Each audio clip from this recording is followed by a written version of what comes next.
Sobat Dunia Donghua, kita berjumpa kembali. Tanpa berlama-lama mari kita lanjutkan ceritanya. Selamat mendengarkan dan selamat berimajinasi. Syok, para tetua dan murid di aula utama Sekte Pedang Emas semuanya terkejut. Mereka tak pernah menyangka pemimpin sekte kecil berani datang ke pintu mereka, di usia semuda itu. Melihat Yi Feng, yang tampak baru berusia awal 20-an, masuk, banyak tetua saling memandang dengan heran. Di usia ini, ia mampu mendirikan sebuah sekte. Meskipun bakatnya tidak sehebat keluarga-keluarga ternama di ibu kota, ia tetap dianggap sebagai pemimpin di seluruh negeri Liehuo. Sungguh mengherankan bahwa bakat langka seperti itu bersedia tinggal di sekte kecil di Gunung Yandang. Ia berani menyerang sekte pedang emas saat ini. Sungguh arogan. Perubahan mendadak itu mengejutkan semua orang. Bahkan pemimpin sekte pedang emas, Jin Weiyan, yang duduk di atas, memancarkan cahaya suram di matanya. Ia menatap Yi Feng beberapa kali sebelum mencibir. Apakah kau pemimpin sekte pedang baru? Aku melihat bakat dalam dirimu dan berpikir untuk merekrutmu, tapi aku tidak menyangka kau begitu tidak tahu berterima kasih. Tahukah kau bahwa ketika aku marah, semua orang dalam radius 100 mil gemetar ketakutan. Bahkan jika kau telah mencapai alam primordial, kau masih terlalu kekanak-kanakan. Menganggapmu musuh sekte pedang emas dengan kekuatan sehebat ini sungguh naif.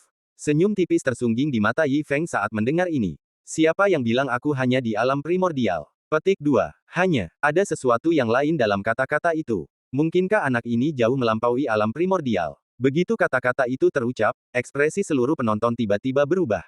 Hati Jin Weiyuan mencelos, dan ia melirik murid utama, Lu Fengchun, yang berdiri diam di samping. Lu Fengchun merasakan gelombang tekanan dan berbalik untuk menegurnya dengan marah. Kau, jangan terlalu sombong. Kita pernah bertarung sebelumnya, dan kau hanyalah wujud spiritual, kultivasimu sedikit lebih tinggi dariku. Berhentilah bicara omong kosong. Jika kau benar-benar memiliki kultivasi yang mendalam, kau tidak akan dengan sukarela bergabung dengan sekte kelas 7.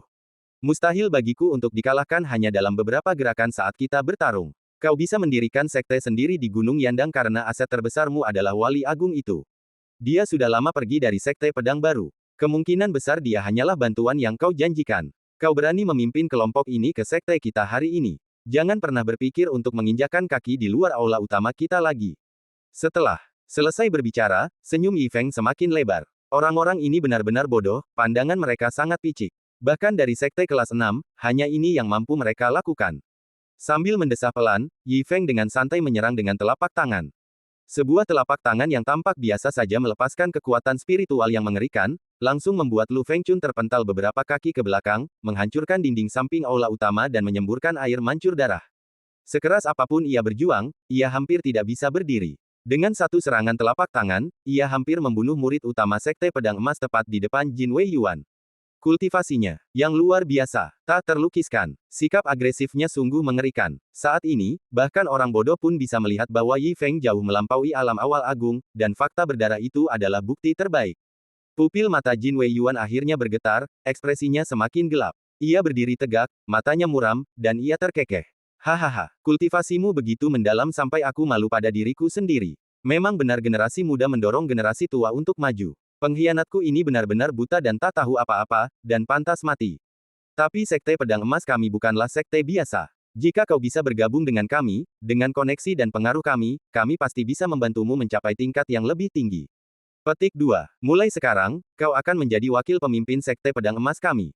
Bersama-sama, kita bisa menguasai puluhan sekte ini dan berbagi kejayaan mereka. Bagaimana? Sebuah suara berat menggema di aula, dan para tetua sekte pedang emas terbelalak lebar, tampak terkejut oleh kata-kata ketua sekte. Lu Fengchun, terbaring di tanah, hampir mati, juga tampak tak percaya. Hanya Yi Feng yang tetap tenang, tatapannya tak tergerak. Pria tua di hadapannya sungguh sosok yang kejam, dan ia cukup sadar diri. Menyadari bahwa ia bukan tandingannya, ia mulai berjanji untuk merekrutnya, bahkan mengesampingkan dendam para murid sebelumnya yang telah terluka parah. Di hadapan kekuatan absolut, segalanya harus mengalah. Seperti kata pepatah, yang kuat dihormati. Pria ini jelas memahami seni bertahan hidup, visi dan kekejamannya tak tertandingi oleh manusia biasa. Ia sungguh pahlawan yang layak di pegunungan Yandang. Sayangnya, tawarannya gagal mengesankan Yi Feng. Yi Feng tidak pernah berusaha bergabung dengan sekte atau puas dengan apa yang disebut kekayaan dan kekuasaan duniawi. Aspirasi awalnya untuk mendirikan sekte adalah untuk kembali ke kerajaan Nanli untuk membalas dendam, bahkan sampai memusnahkan tanah suci Suewe yang tak tahu malu. Dihadapkan dengan ambisi yang begitu tinggi, kampanye perekrutan kali ini terasa sangat konyol, seperti seorang anak kecil yang menawarkan permen dan mengancam akan merebut separuh kerajaan. Tanpa ragu, Yi Feng mengerahkan 50% kultivasinya, menyerang dengan satu serangan telapak tangan. Boom! Gelombang energi spiritual yang mengerikan melonjak, jauh lebih kuat dari sebelumnya. Semua orang yang hadir tercengang, dan lebih dari selusin tetua sekte pedang emas tak berdaya. Pupil mata Jin Wei Yuan mengecil, dan ia berteriak kaget, seolah-olah ia telah melihat hantu. Bagaimana mungkin kultivasimu begitu hebat?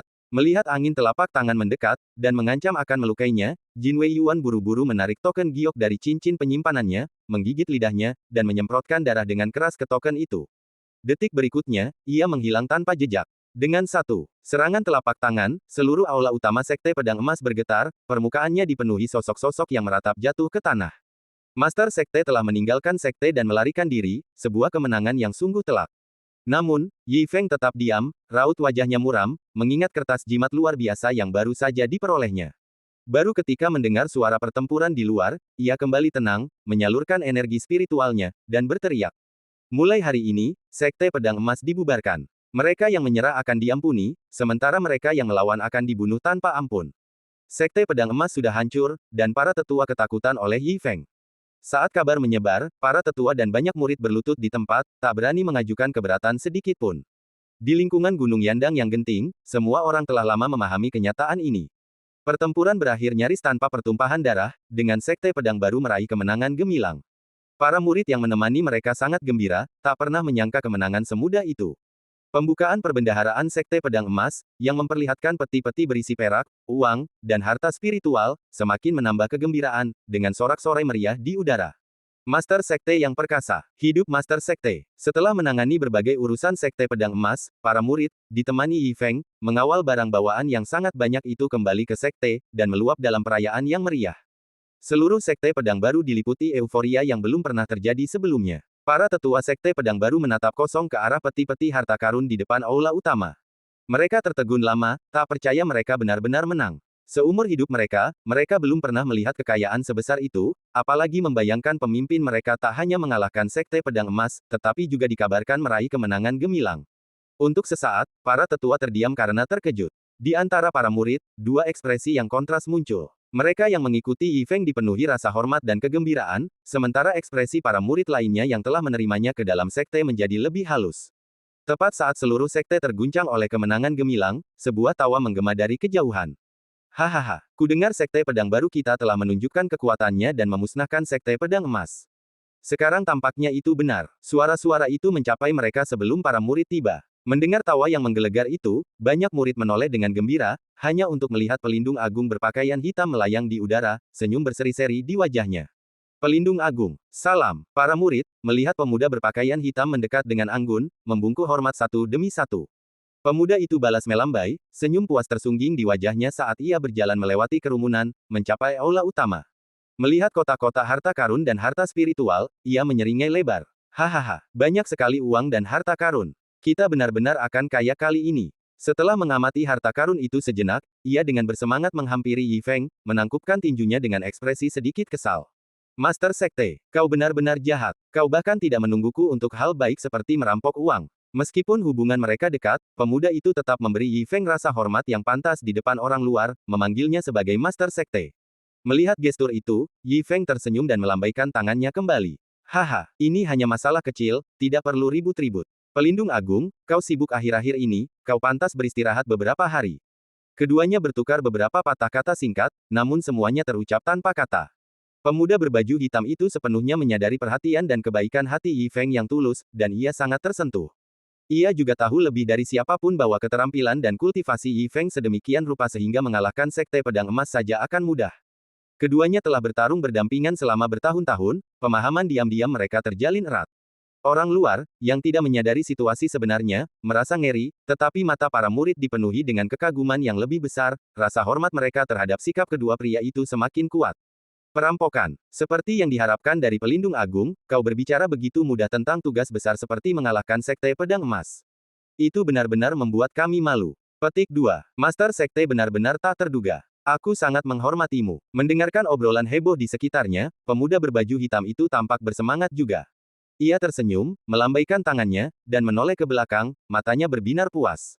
Yah, lumayan, lumayan. Semua orang tampil cukup baik kali ini dan tidak mempermalukan Sekte Pedang baru kita. Aku sangat senang. Kalau ada yang membuat masalah lagi, kita akan menghajar mereka seperti yang kita lakukan kali ini. Mulai sekarang, inilah rumah kita. Kata-kata itu penuh energi, ramah, dan menginspirasi. Namun, ekspresi para murid dan tetua di kerumunan semakin terkejut. Seperti kata pepatah, si pembicara mungkin tidak bersungguh-sungguh, tetapi pendengar mungkin menganggapnya serius. Desahan singkat pemuda berpakaian hitam itu menyentuh kecanggungan banyak orang. Mereka tetap di Sekte Pedang Baru karena kepengecutan mereka, dan kemenangan besar ini tidak ada hubungannya dengan mereka. Pada saat ini, kegembiraan para murid yang mengikuti diimbangi oleh rasa malu dan kesepian orang-orang ini. Yi Feng memperhatikan ekspresi halus kerumunan dan berbicara sambil tersenyum. Semuanya, hari ini adalah hari yang luar biasa bagi Sekte Pedang Baru kita. Semua orang telah bekerja keras dan memberikan kontribusi besar dalam pertempuran ini untuk memusnahkan Sekte Pedang Emas. Sekarang, mari kita mulai proses memberi penghargaan kepada mereka. Begitu kata-kata ini terucap, para murid yang mengikuti semakin bersemangat. Para murid dan tetua yang tidak pergi menunjukkan sedikit penyesalan di mata mereka. Di bawah tatapan semua orang, Yi Feng mulai berbicara dengan suara berat. Semua murid yang menemani sekte kita dalam perjalanan menuju Sekte Pedang Emas, silakan maju. Begitu ia selesai berbicara, 30 atau 40 orang melangkah keluar dengan penuh semangat, mata mereka berbinar penuh harap. Kemudian, Yi Feng tersenyum tipis dan berbicara terus terang. Kalian telah bertempur dengan gagah berani dan memberikan pengabdian yang tak tertandingi kepada sekte kita. Mulai sekarang, kalian semua akan dipromosikan menjadi murid inti sekte kita, dan kalian juga akan dianugerahi 20 tael perak dan 3 batu roh. Wow, begitu. Kata-kata ini terucap, seluruh tempat bergemuruh dalam kegembiraan. Para murid yang telah berpartisipasi dalam pertempuran, wajah mereka memerah karena kegembiraan, meneriakkan rasa terima kasih mereka seolah-olah mereka telah diberi suntikan darah ayam. Terima kasih, Ketua Sekte. Mulai sekarang, aku akan mengabdi kepada Sekte dengan setia, memenuhi harapan tinggi kalian, dan dengan berani mempertaruhkan nyawaku. Hadiah yang berlimpah ini langsung membakar semangat. Para murid yang berpartisipasi tak pernah menyangka Master Sekte begitu murah hati. 20 tael perak saja sudah merupakan jumlah yang besar, dan terlebih lagi, mereka juga menerima status murid dalam. Yang lebih berharga lagi, Master Sekte dengan murah hati menghadiahkan mereka 3 batu roh. Di dunia Gunung Yandang yang keras dan kejam, batu roh sangatlah langka. Murid dari sekte kecil biasa mungkin bahkan tak akan mendapatkannya dalam setengah tahun. Ini sungguh kesempatan yang luar biasa. Master Sekte tak hanya mencapai kultivasi yang luar biasa, ia bahkan telah menaklukkan Sekte Pedang Emas. Dan ia begitu murah hati, memberikan keuntungan tanpa ragu. Bahkan jika kau mencari di seluruh Gunung Yandang, kau tak pernah mendengar sekte sehebat ini. Dengan kesempatan seperti ini, siapa yang tak akan mempertaruhkan nyawa untuk mengabdi? Dalam sekejap, semangat para murid yang berpartisipasi melonjak, kesetiaan mereka bahkan lebih kuat dari sebelumnya. Hampir semua orang bersumpah untuk menjadi anggota Sekte Pedang Baru seumur hidup dan menjadi anggota Sekte Pedang Baru setelah mati. Melihat para murid yang berpartisipasi dalam pertempuran berbaris untuk menerima hadiah, masing-masing dari mereka sangat gembira memegang perak dan batu roh, sementara mata murid-murid lainnya berubah menjadi hijau karena penyesalan, usus mereka hampir menghijau karena penyesalan. Bahkan para tetua yang membagikan harta tak kuasa menahan diri untuk menelan ludah mereka diam-diam, menangis dalam hati. Jika mereka tahu ini akan terjadi, mereka mungkin juga mencobanya. Pada saat ini, banyak orang teringat akan perintah pemimpin sekte sebelumnya, dan adegan berbaris untuk berpartisipasi dalam pertempuran muncul di benak mereka. Mereka baru kemudian menyadari bahwa itu mungkin merupakan pilihan yang sangat penting dalam hidup mereka.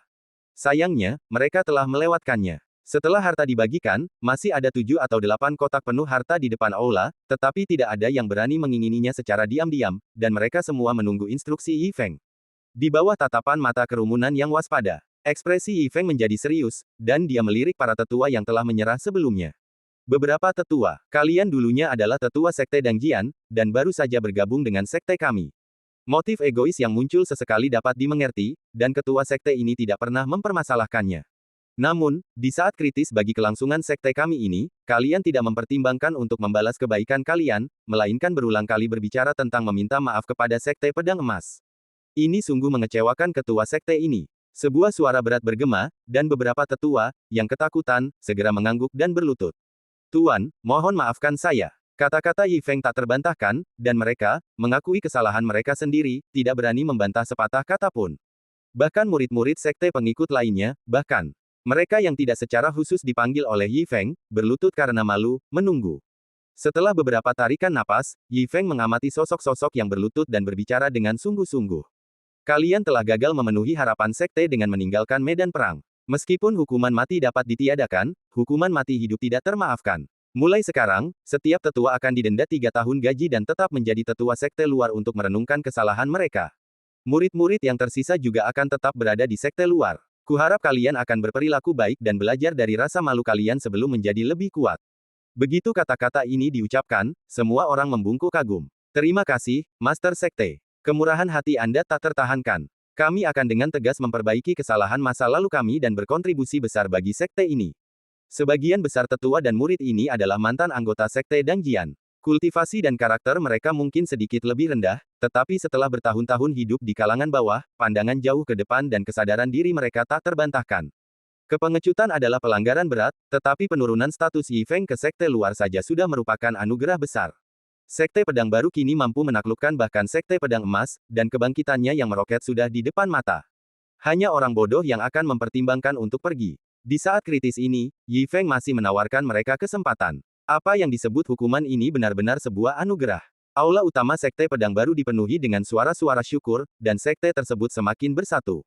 Melihat semuanya berjalan lancar, Yi Feng melanjutkan. Sekarang setelah pahala dan hukuman berlalu, dan malam semakin dekat, mari kita rayakan hari ini, hari yang luar biasa bagi Sekte Pedang Baru kita, dan kita semua berbagi kegembiraan. Dengan kata-kata ini, para tetua dan murid yang sebelumnya malu-malu dipenuhi dengan rasa syukur yang tak terhingga, bersujud berulang kali sebagai penghormatan. Di depan aula utama, sosok-sosok membungkuk seperti ombak, dan sorak-sorai gembira bergema seperti guntur musim semi. Guru, Anda bijaksana. Guru, Anda bijaksana. Guru, Anda bijaksana. Seluruh Sekte Pedang Baru benar-benar terpesona oleh Yi Feng.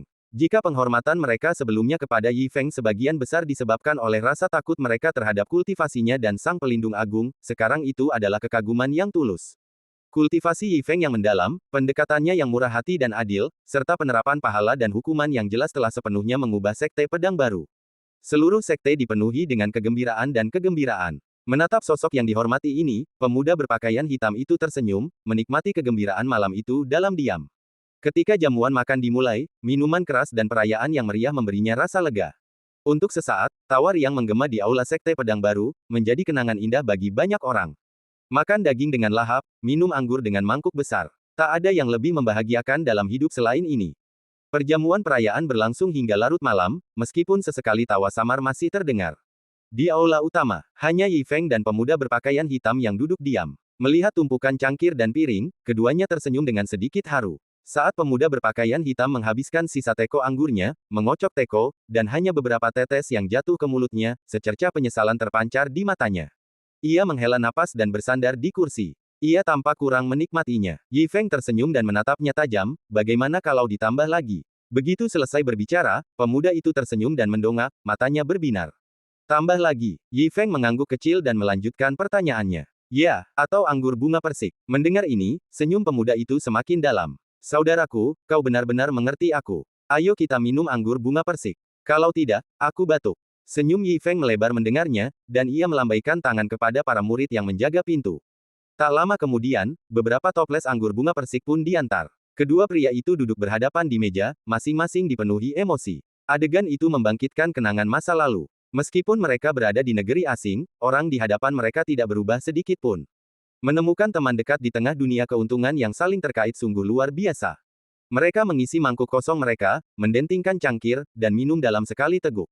Pemuda berpakaian hitam itu tertawa terbahak-bahak, masih memujinya dengan kekaguman tak tergoyahkan yang sama seperti yang diterimanya dulu. Hahaha, anggur yang enak, ini anggur yang enak. Sangat menyegarkan. Melihat sikap pemuda itu yang berpikiran terbuka, Yi Feng merasa suasana hatinya membaik. Tanpa gangguan, ia menurunkan kewaspadaannya dan bersantai. Sambil tersenyum, ia dengan santai bertanya tentang pengalaman pemuda itu baru-baru ini. Kamu terlihat sangat energi. Apakah kamu mendapatkan sesuatu dari tamasya ini? Yi Feng berharap, mengingat kepribadiannya, akan membanggakan pencapaiannya yang gemilang, atau setidaknya sedikit pamer. Tanpa diduga, pemuda itu, yang beberapa saat sebelumnya berseri-seri, mendesah pelan. Ah! Yi Feng terkejut dengan ekspresinya. Apa, mungkinkah kau pulang dengan kecewa kali ini? Kenapa aku tidak merasa begitu? Pemuda itu perlahan mengisi 2 mangkuk anggur, matanya menatap keluar pintu, memandangi bintang-bintang di langit malam yang tenang, dengan ekspresi tertekan. Jangan bahas itu, katanya, lalu menatap Yi Feng dengan wajah tertekan. Awalnya suasana hatiku sedang baik. Ku dengar ada Hong Chenju di kota Chuzhou terdekat. Ada seorang pelacur bernama Waner. Konon katanya wanita cantik dengan gaya yang luar biasa. Kemampuan menyanyi dan menarinya terkenal di berbagai negeri. Jadi aku bergegas ke sana tanpa henti. Petik 2. Siapa sangka ketika kami tiba di kota Chuzhou dan menemukan Hong Chenju, harganya sangat mahal. Yi Feng sudah bisa membayangkan rasa malunya saat mendengar ini. Meskipun ia merasa sedikit kasihan pada saudaranya, ia juga merasa itu sangat lucu dan tak bisa menahan senyum. Lalu apa? Kau kembali dengan malu. Mendengar ini, pemuda itu mengangkat alisnya dan menunjukkan ekspresi bangga. Itu bukan gayaku. Aku hanya menunjukkan sedikit sopan santun, dan nyonya memberiku diskon tambahan, diskon 10%. Mengesankan sekali. Senyum Yi Feng melebar setelah mendengar ini. Dia mengerti arti sedikit sopan santun tanpa perlu dikatakan oleh pihak lain. Negara-negara perbatasan negara api itu beragam, dan dibutuhkan banyak bakat untuk membuka rumah bordil. Tak seorang pun dengan prestise tertinggi akan pernah mendapatkan diskon 10%. Orang ini pasti hampir membuat orang takut setengah mati karena menawarkan diskon yang praktis gratis. Tidak berlebihan untuk mengatakan, dia memang pantas mendapatkannya. Yi Feng tidak bertanya lebih lanjut, tetapi pemuda berpakaian hitam itu terus berbicara dengan antusiasme yang semakin meningkat. Saudaraku, kau tidak akan tahu sampai kau berada di sana, tapi Waner itu adalah seleraku. Dia bukan hanya penari yang hebat, tetapi juga bernyanyi dengan indah. Aku sudah memperhatikannya selama 2,5 hari berturut-turut dan aku tidak pernah bosan. Yi Feng mendengarkan sambil tersenyum ketika pria itu tiba-tiba mengganti topik pembicaraan. Aku bersenang-senang, tapi Waner bilang aku kehabisan uang untuk minum. Pemuda tampan dan gagah sepertiku, aku rela menempuh ratusan mil untuk menunjukkan dukunganku, dan dia malah mengatakan hal seperti itu. Kukira hubungan kami didasari rasa kagum bersama, tapi aku tidak menyangka dia bisa sekasar itu.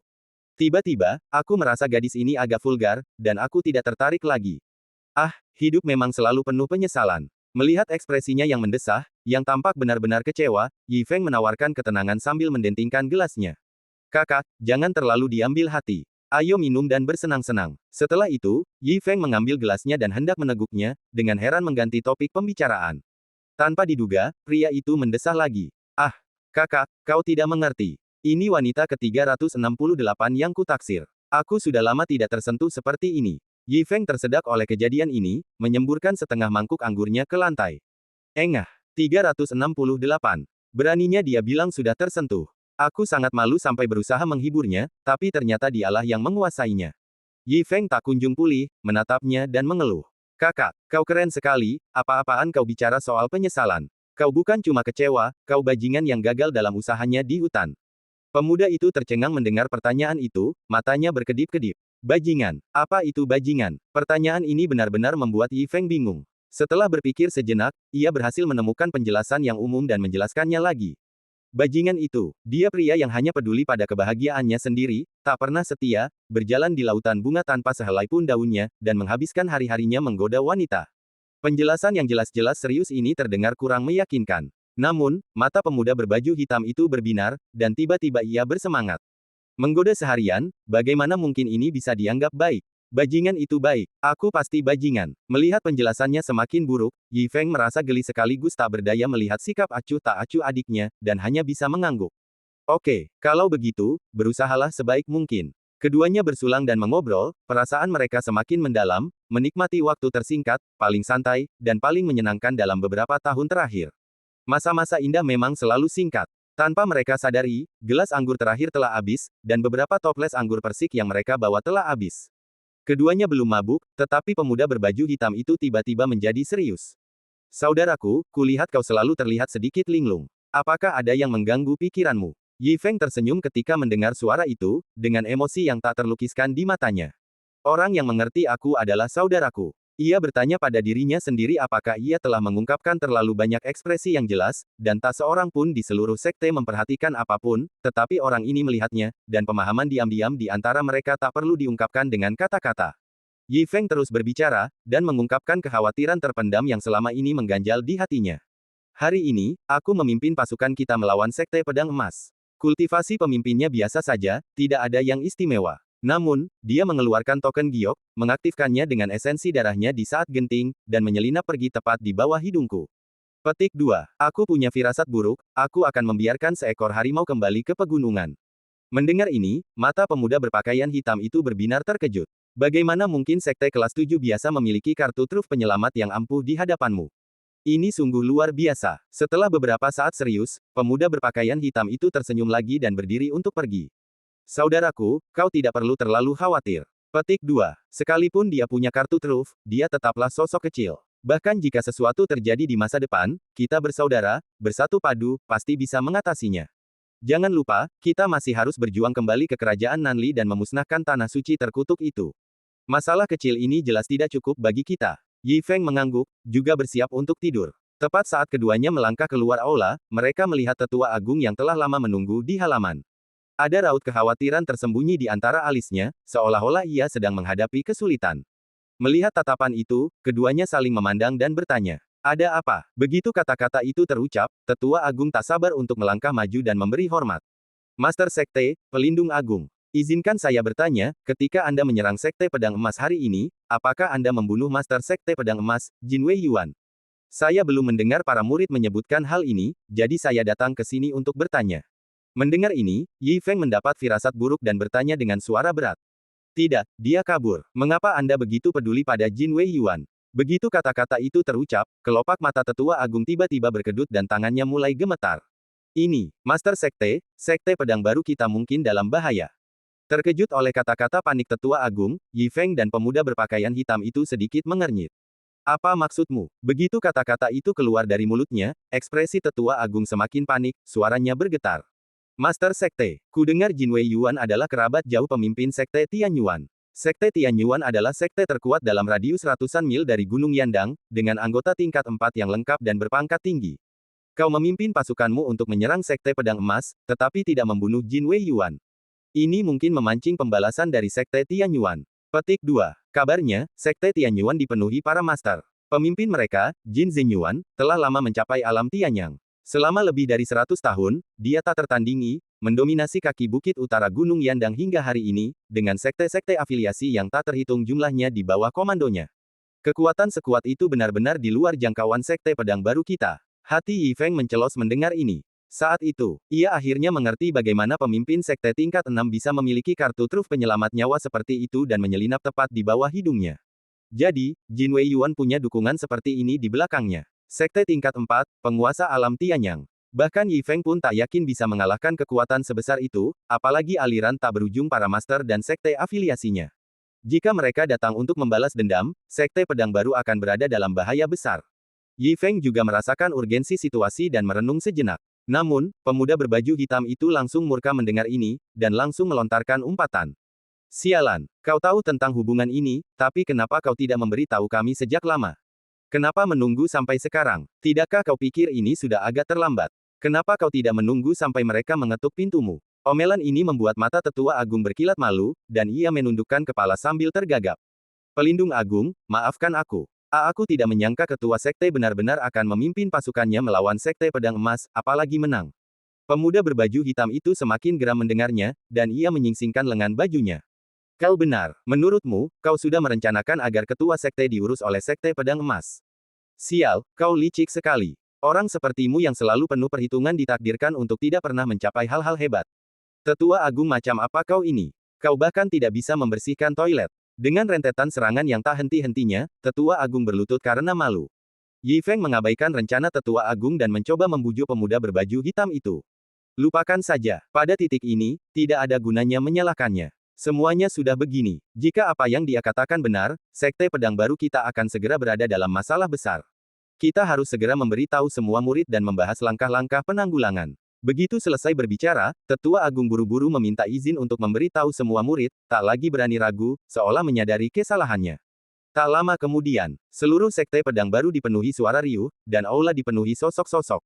Yi Feng merenung lama, tetap diam. Pemuda berbaju hitam itu, tak sabar, melotot padanya. Guru, kita sudah melawan sekte pedang emas, jadi satu sekte lagi tak masalah. Ayo kita lawan mereka. Aku tak akan mundur. Begitu kata-kata ini terucap, banyak murid bersorak kegirangan. Lawan mereka. Setelah merasakan kemenangan besar sebelumnya, banyak murid memiliki penampilan baru, semangat juang dan aspirasi Tao mereka bersemi. Mereka masih bisa mempertahankan aspirasi awal mereka untuk membela sekte melawan musuh yang begitu tangguh, sebuah pencapaian yang sungguh patut dipuji. Sayangnya, kali ini, lawannya terlalu tangguh. Sekte pedang baru saja memulai. Selain Yi Feng dan pemuda berbaju hitam, kekuatan keseluruhan mereka hanya setara dengan sekte kelas 7 yang lebih kuat, bukan tandingan sekte kelas 4. Pertarungan mati-matian ibarat telur yang menghantam batu. Bahkan dengan kultivasi Yi Feng dan pemuda yang mengesankan itu, mereka tak mampu menjembatani jurang pemisah. Yi Feng tahu betul semua ini. Melihat kerumunan bergemuruh dalam kegembiraan, ia melambaikan tangan untuk menenangkan situasi, lalu memberi perintah yang dalam. Semuanya, dengarkan aku. Petik 2. Aku, ketua sekte, sangat menyadari kesetiaan kalian dalam membela sekte, tetapi kali ini berbeda. Dengan kekuatan kita saat ini, kita sama sekali tak mampu menghadapi sekte Tianyuan secara langsung. Petik 2. Sesuai perintah ketua sekte ini, mulai malam ini, sekte pedang baru untuk sementara dibubarkan.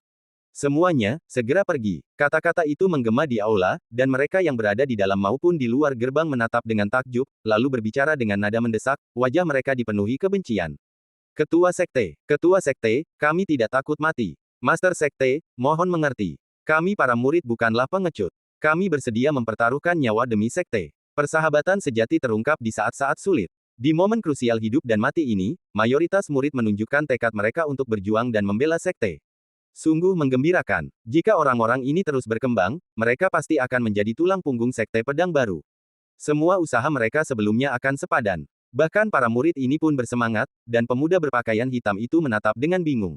Master, itu tidak sepertimu. Dia tahu lebih dari siapapun bahwa Yi Feng bukanlah orang yang penakut. Saat itu, menghadapi pengejaran seluruh kerajaan Nanli, dia sendirian menghunus pedang berdarah sejauh 1000 mil. Sekarang, setelah akhirnya mendirikan sektenya sendiri dan dengan segala sesuatu yang sedang berkembang, dia menyerahkan semuanya dan melarikan diri. Kontras antara sebelum dan sesudahnya seperti orang yang sama sekali berbeda. Di tengah tatapan bingung dan cemas para penonton, Yi Feng tersenyum dan berdiri, menjelaskan rencana besarnya. Semuanya, tidak perlu panik. Sekte pedang baru tidak akan pernah binasa. Pembubaran sementara ini hanyalah tindakan sementara. Seperti yang kalian semua tahu, sekte Tianyuan sangat kuat. Dengan kekuatan kita saat ini, kita mustahil bisa melawan mereka. Strategi terbaik adalah menghindari musuh untuk sementara. Hanya dengan memecah diri menjadi kelompok-kelompok kecil, kita bisa meminimalkan korban jiwa. Kami harap kalian tetap mengasingkan diri dan berkultivasi dalam pengasingan. Setelah setahun, jika ada yang ingin bergabung kembali dengan sekte ini, sekte pedang baru kami akan menunggu kepulangan kalian. Meskipun kata-kata ini masuk akal dan meyakinkan banyak orang, semangat juang pasti merosot saat membayangkan semua orang melarikan diri, dan bahkan sekte itu sendiri bubar sementara setelah kemenangan singkat. Aula menjadi sunyi tanpa alasan. Dan di saat hening ini, tiba-tiba, di luar, angin kencang bertiup, dan tawa terbahak-bahak meledak seperti guntur. Hahaha, sekte kelas 7, yang beruntung mengalahkan sekte pedang emas, berani mengadakan perjamuan untuk merayakannya. Sepertinya kalian tidak menyadari kematian kalian yang akan segera terjadi, sungguh menyedihkan.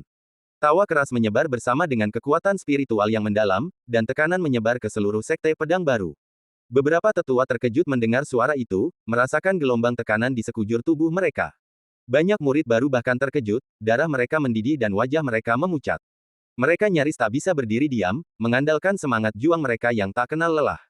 Merasakan tekanan itu, Yi Feng dan pemuda berbaju hitam itu sama-sama menggelapkan mata mereka. Kultivasi pendatang baru itu tak kalah dengan mereka. Fondasi sekte Tianyuan sungguh luar biasa. Mereka segera mengerahkan kekuatan spiritual mereka untuk mengimbangi tekanan luar biasa itu. Baru pada saat itulah murid baru sekte pedang dan tetua itu kembali seimbang. Mereka melangkah keluar dari aula bersamaan, menatap langit malam. Di belakang mereka, para murid mengikuti dari dekat, semuanya dengan sorot tekad di mata mereka. Seorang pria tua berambut putih berdiri diam, tangannya di belakang punggung. Di belakang dan di sekelilingnya, puluhan sosok memenuhi udara. Ketika pria tua itu melihat Yi Feng dan pemuda berbaju hitam meninggalkan aula, kilatan keterkejutan melintas di matanya. Kalian berdua juga di alam Tianyang. Jadi, kau pemimpin dan kepala penjaga sekte pedang baru.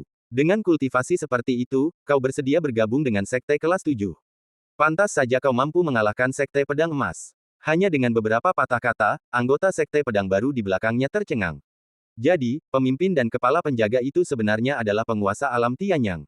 Kekuatan mengerikan seperti itu akan menempatkan mereka di puncak Gunung Yandang. Tiba-tiba, semua orang di sekte pedang baru merasakan kebanggaan yang tak terlukiskan, persatuan dan semangat juang mereka yang belum pernah terjadi sebelumnya meningkat. Bahkan para tetua yang sebelumnya menyimpan motif egois kini menggenggam pedang mereka erat-erat. Namun, dibandingkan dengan kegembiraan kerumunan, Yi Feng dan pemuda berpakaian hitam itu menjadi lebih serius, hati mereka mencelos. Fakta bahwa lelaki tua itu dengan mudah melihat kultivasi mereka berarti orang ini bahkan lebih kuat. Benar-benar musuh yang tangguh. Sejak melarikan diri dari perbatasan Nanli dan berjuang melewati pengepungan Istana Suci Bulan Salju dan 100 sekte, ini adalah pertama kalinya keduanya merasakan tekanan seperti itu. Yi Feng menatap ke udara, bertanya dengan suara berat. Apakah kau Master Sekte-Sekte Tianyuan? Setelah selesai berbicara, lelaki tua di udara itu tertawa terbahak-bahak. Hahaha, kalian berdua tidak layak diserang oleh Master Sekte. Aku Feng Mofeng, tetua keempat Sekte Tianyuan. Aku lebih dari mampu menghadapi kalian berdua. Setelah tertawa terbahak-bahak, lelaki tua itu tiba-tiba terbang dan menyerang dengan kedua telapak tangannya. Dalam sekejap, energi spiritual yang mengerikan tercurah bagaikan lautan luas, dan kekuatan tak terbatas jatuh dari langit. Para murid Sekte Pedang Baru terbanting ke tanah, dan mereka yang kultivasinya lebih rendah terluka parah di tempat. Tanda seru. Serangannya secepat guntur, dan niat membunuhnya tak tersamarkan. Menghadapi musuh yang begitu tangguh, Yi Feng dan pemuda berbaju hitam itu tak lagi menahan diri, menghunus pedang mereka secara bersamaan. Detik berikutnya, sinar pedang merah dan biru melesat ke langit, dua sinar pedang mengerikan langsung bertemu di telapak tangan. Energi spiritual dan niat pedang yang dahsyat itu bertabrakan, mengguncang bangunan dan mengirimkan angin kencang yang mengamuk. Bang! Raungan memekakkan telinga memecah kesunyian malam, dan akibatnya menghamburkan segala sesuatu di sekitar mereka. Para murid dan tetua Sekte Pedang Baru berjuang keras mempertahankan wujud mereka, tetapi upaya mereka terbukti sia-sia, dan mereka terombang-ambing seperti rumput bebek yang mengapung di laut. Satu serangan yang tak terduga meratakan aula utama Sekte Pedang Baru hingga rata dengan tanah, menewaskan dan melukai lebih dari separuh murid dan tetua yang hadir. Pertempuran di alam Tianyang sungguh mengerikan. Ketika asap dan debu yang tak berujung menghilang, dua siluet gagah muncul, berlatar belakang cahaya bintang. Banyak murid, yang berjuang untuk berdiri, menyaksikan dengan takjub dan gembira. Master Sekte, Pelindung Agung, tak pernah ada yang membayangkan keduanya telah mencapai tingkatan seperti itu, seolah mampu bersaing dengan para tetua Sekte Tianyuan. Keahlian seperti itu di usia semuda itu sungguh merupakan bakat sekali seumur hidup. Dengan dua guru berbakat ini memimpin Sekte Pedang Baru, masa depannya pasti akan cerah. Sementara semua orang di Sekte Pedang Baru bersemangat, wajah tetua Kong juga berubah muram, dengan lebih banyak kejutan di matanya. Ia tak bisa menahan diri untuk berbicara dengan suara berat. Ini, bukankah kalian berdua jago teknik telapak tangan? Bagaimana kalian juga bisa memiliki pencapaian seperti itu dalam ilmu pedang? Setelah serangan itu, Feng Mofeng, tetua keempat Sekte Tianyuan, tampak semakin tercengang. Ia telah terkenal selama bertahun-tahun, mendominasi Gunung Yandang dengan lawan yang tak tertandingi. Bahkan untuk seorang tetua Sekte Tianyuan, ia jarang menghadapi niat pedang yang begitu dahsyat. Ia tidak meremehkan kedua pria itu dalam serangan telapak tangan itu, mengerahkan 80% kultivasinya.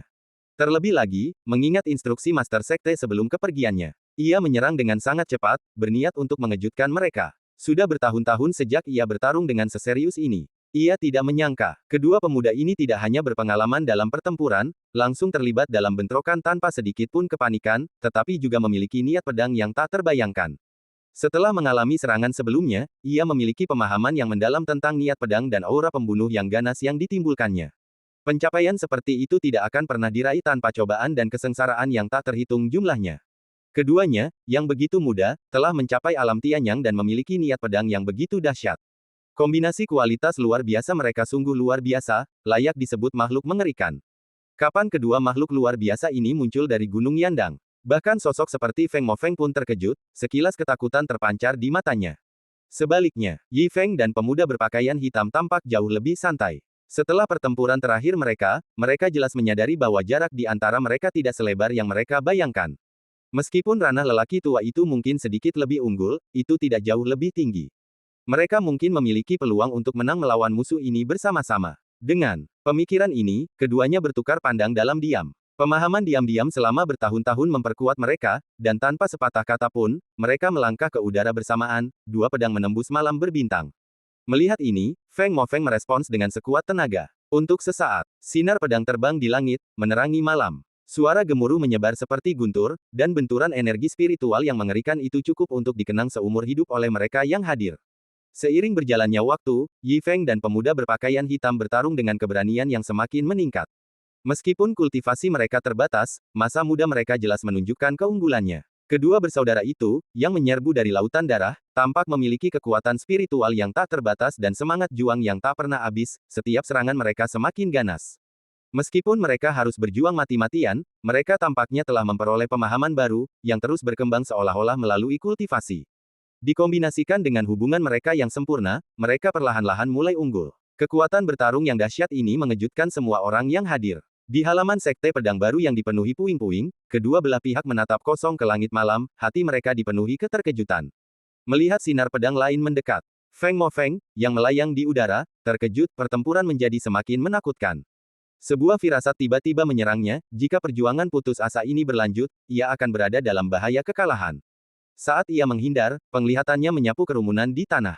Tiba-tiba, Feng Mofeng menyusun rencana, matanya menjadi gelap. Dengan serangan yang tiba-tiba dan cepat, kekuatan spiritual yang mengerikan menghancurkan para murid Sekte Pedang Baru.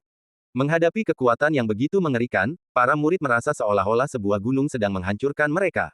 Sekalipun mereka tiba-tiba terbangun, mereka tak berdaya melawan. Rasa putus asa yang mendalam menyelimuti mereka. Yi Feng menghunus pedangnya, berbalik untuk menyelamatkannya, tak berdaya. Melihat ini, pemuda berbaju hitam itu dengan cepat mengayunkan pedangnya ke belakang, memancarkan kilatan cahaya pedang untuk menangkis serangan telapak tangan. Namun, sudah terlambat untuk menyelamatkan. Meskipun sekuat tenaga, serangan pedang itu hanya menangkis sebagian kecil dari serangan telapak tangan. Bang! Setelah ledakan sonik yang dahsyat, dampaknya menyebar, menewaskan lebih dari selusin murid Sekte Pedang Baru seketika. Kabut darah menyebar kemana-mana. Yi Feng murka dan siap menyerang dengan pedangnya. Untuk pertama kalinya setelah bertahun-tahun, ia merasakan amarah yang begitu besar, sepenuhnya tersulut oleh tindakan terkutuk ini, pertarungan sampai mati. Dalam sekejap, Yi Feng merasa seolah-olah telah kembali ke tebing jiwa yang patah. Rasa dingin yang menusuk memancar dari tubuhnya. Meskipun berpakaian putih, ia tampak seperti berlumuran darah, pemandangan yang mengerikan. Merasakan gelombang semangat juang yang luar biasa, Feng Mofeng yang kelelahan segera melarikan diri. Bahkan dengan pemuda berpakaian hitam yang mengejarnya dengan pedang, ia tak menemukan jejak. Melihat pria keji itu melarikan diri, ia merasakan luapan amarah, tak tahu harus melampiaskannya kemana. Ia menerjang tanah dengan pedangnya, dan menghadapi musuh-musuh Sekte Tianyuan yang menyerbu. Darah membasahi arena Sekte Pedang Baru, dan raungan keengganan menggema di udara malam. Untuk waktu yang lama, penyerbuan malam akhirnya berakhir, tetapi itu adalah kemenangan yang pahit dan memalukan. Para tetua dan murid mengumpulkan mayat rekan-rekan murid mereka, terdiam lama, wajah mereka dipenuhi kebencian. Menghadapi perbedaan kekuatan yang sangat besar, mereka hanya merasakan gelombang ketidakberdayaan dan rasa bersalah. Tak ada yang bisa mereka lakukan selain mengingat perseteruan berdarah ini dan menguburkan rekan-rekan murid mereka yang telah tiada. Fajar mulai menyingsing. Sekte Pedang Baru telah hancur, hanya tersisa beberapa lusin orang, menatap Yi Feng dengan gigi terkatup di depan reruntuhan. Guru, jika kita tidak melibatkannya, bahkan jika bajingan tua itu adalah tetua Sekte Tianyuan, dia pasti bukan tandinganmu dan pelindung agung. Ini semua salah kita karena tidak kompeten. Kata-kata menyalahkan diri sendiri ini lenyap dalam keheningan, diiringi air mata. Moral Sekte Pedang Baru terpukul hebat, dan kenyataan pahit menghancurkan semua impian mereka sebelumnya. Yi Feng, mengamati ekspresi sedih di wajah semua orang, tidak melontarkan tuduhan. Sebaliknya, dia berbicara dengan suara berat, memberi nasihat tentang banyak hal yang harus ditangani. Setelah pertempuran ini, saya yakin kalian semua menyadari bahwa Sekte Tianyuan jauh melampaui kemampuan kita saat ini. Mulai hari ini, Sekte Pedang Baru akan dibubarkan sementara. Semua orang akan pergi untuk mempertahankan kekuatan mereka, tetapi Sekte Pedang Baru kita tidak akan pernah binasa. Semua orang harus mengingat perseteruan berdarah hari ini, mengabdikan diri untuk berkultivasi dengan tekun, dan menghitung semua harta sekte dan segera mendistribusikannya. Saat kita bersatu kembali, kita harus menyerang Sekte Tianyuan. Dengan kata-kata ini, secercah semangat juang muncul di mata semua orang. Setelah harta karun dibagikan, banyak yang menggenggam erat batu roh mereka dan mengajukan pertanyaan satu demi satu. Serang Sekte Tianyuan. Jangan pernah lupakan perseteruan berdarah itu, serang Sekte Tianyuan. Master Sekte, kapan kita bisa bersatu kembali? Saat pertanyaan-pertanyaan diajukan, semua orang menatap Yi Feng, antisipasi terpancar di mata mereka. Yi Feng merenung sejenak, lalu berjanji. 1 tahun. Dalam 1 tahun, jika kalian belum melupakan perseteruan berdarah hari ini, kita akan bersatu kembali di sini dan membahas rencana masa depan kita. 1 tahun. Para murid dan tetua bertukar pandang dalam diam, sorot mata mereka penuh tekad. Mereka semua membungkuk dan mengucapkan selamat tinggal, masing-masing pergi. Setelah mereka pergi, suasana tiba-tiba menjadi sunyi senyap, meninggalkan seseorang yang merasa kesepian dan tak berdaya. Kemarin, ada perayaan dan pesta, dan semua orang penuh harapan untuk masa depan. Namun, semalam kemudian, tanahnya tertutup reruntuhan dan sekte itu merosot. Kesenjangan yang besar ini membuat pemuda berbaju hitam diam-diam mengepalkan tinjunya. Ia menoleh ke arah Yi Feng, dan nadanya sedikit cemas. Kau tidak asal bicara tentang perjanjian tahun ini, kan? Begitu ia selesai berbicara, Yi Feng mengangguk tegas. Tentu saja, sekarang semua orang sudah pergi, kita tidak perlu khawatir. Waktunya balas dendam. Mendengar ini, pemuda itu mengangguk kecil. Sudah kuduga, kau membubarkan sekte pedang baru agar tidak melibatkan semua orang. Ia baru setengah jalan ketika teringat sesuatu dan raut kebingungan muncul di matanya. Itulah gayamu, kau pria terhormat. Namun, bahkan jika kita bebas dari semua ikatan dan bisa mengalahkan 6 tua terkutuk itu, kita berdua saja tidak akan cukup untuk melawan sekte Tianyuan dan membalas dendam. Petik 2. Tak sepertimu yang berani tanpa strategi. Katakan sekarang, apa kau punya ide lain? Yi Feng tersenyum. Aku tahu aku tak bisa menyembunyikannya darimu. Ia mendekat dan mulai menjelaskan. Memang benar kita mungkin tak bisa menghadapi sekte Tianyuan secara langsung, tapi kita selalu bisa lari. Sekarang kita tak punya ikatan, kita akan mencari balas dendam dan membuat masalah sesekali. Apa yang bisa mereka lakukan pada kita? Mendengar ini, mata pemuda berbaju hitam mulai berbinar, wajahnya berseri-seri. Kalau kita tak bisa menang, kabur saja. Tidak apa-apa, pikirkan baik-baik, sepertinya masuk akal. Sekalipun sekte Tianyuan punya banyak guru, mereka takkan mampu menahan serangan diam-diam, kan? Seperti kata pepatah, mudah menghindari tombak tapi sulit bertahan dari panah dari kegelapan. Ini bisa dilakukan. Sekalipun mereka punya guru, tak bisakah kita menyelinap dan kabur begitu saja? Dulu, bahkan kerajaan Nanli pun bisa lolos. Bagaimana mungkin sebuah sekte benar-benar bisa menangkap kita? Melihat saudara-saudaranya telah memahami inti permasalahan, Yi Feng tersenyum dan mengangguk. Benar, sekarang sekte pedang baru kita telah terpecah belah, hanya tersisa 2 dari kita. Sulit bagi mereka untuk melacak kita. Seperti kata pepatah, ketika musuh maju, kita mundur, ketika musuh lelah, kita menyerang. Mulai sekarang, kita akan fokus pada pembunuhan dan penghancuran. Tidak perlu bertarung. Setiap kali kita bertemu sesepuh dari alam Tianyang, kita akan kabur saja. Jika mereka tidak bisa mengejar, kita akan menyelinap kembali untuk menyabotase dan mendapatkan beberapa harta spiritual dan barang berharga. Sekalipun mereka datang ke sini, itu hanyalah tumpukan reruntuhan. Biarkan mereka melampiaskan amarah mereka. Skenario terburuknya adalah sekte Tianyuan mengerahkan seluruh kekuatannya untuk memburu kita. Kita tidak takut dan akan terus melawan mereka. Pokoknya, kita hanya berdua. Kita tidak sekaya mereka, jadi kita mampu melawan mereka. Ayo kita lanjutkan, dan lihat siapa yang menang. Setelah penjelasan ini, pemuda berbaju hitam itu tersenyum. Saat musuh maju, aku mundur, saat musuh lelah, aku menyerang. Bagus sekali. Ayo kita luncurkan serangan kejutan dan lihat apa yang bisa mereka lakukan. Strategi ini sungguh cerdik, bahkan lebih licik daripada tetua terkutuk tadi. Aku suka. Saudaraku, di mana kau belajar trik ini? Apakah ada penjelasannya? Mendengar ini, Yi Feng tersenyum tipis dan menjawab dengan santai. Ini disebut perang gerilya. Ayo kita pergi ke sekitar sekte Tianyuan dan selidiki. Ayo kita beri pelajaran pada sekte yang katanya terkuat ini. Saat kata-kata itu terucap, pemuda berbaju hitam itu sangat gembira, menyenandungkan sebuah lagu kecil sambil mengikutinya. Keduanya berjalan berdampingan, dengan santai melintasi pegunungan dan punggung bukit. Tak lama kemudian, mereka tiba di lokasi sekte Tianyuan, di kaki utara Gunung Tiandang. Berkat pengaruh sekte Tianyuan, tempat ini memang sangat makmur. Meskipun terletak di pegunungan di perbatasan negara Liehuo, sebuah kota pun berdiri. Para pedagang dan biksu berdatangan, dan kedai-kedai pinggir jalan berjejer di sepanjang jalan. Aroma anggur dan makanan tercium di udara, dan suara percakapan yang meriah memenuhi udara. Melihat pemandangan ini, Yi Feng dan pemuda berpakaian hitam itu saling bertukar senyum rahasia dan menuju ke sebuah kedai pinggir jalan yang ramai. Dan cerita pun berakhir, nantikan cerita selanjutnya. Terima kasih telah mendengarkan.